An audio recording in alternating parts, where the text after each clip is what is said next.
Hi friends, তোমরা সবাই কেমন আছো? আশা করছি তোমরা খুবই ভালো আছো। আমিও খুব ভালো আছি। কাল বাড়িতে দিদি আর জামাইবাবু এসছে, সেই জন্য আমি সকালবেলা উঠেই টিফিন বসিয়ে দিয়েছি। এখানে আমি আলু চচ্চড়ি করব ঝাল ঝাল করে, আর রুটি বানাবো।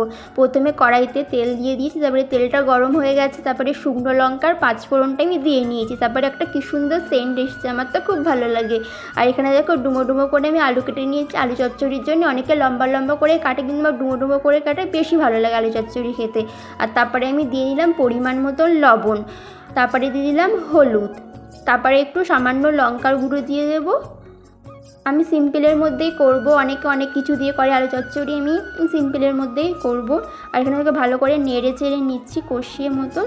তারপরে এখানে আমি জল দিয়ে নিলাম। আবার পরের পার্টটা নেক্সট ভিডিওতে, অবশ্যই তোমরা পরের পার্টটা দেখবে। এখনও অনেকগুলো পার্ট আসবে। এইভাবে আমাকে সাপোর্ট করো, অনেক অনেক ভালোবাসা দিও। আবার দেখা হচ্ছে পরের ভিডিও।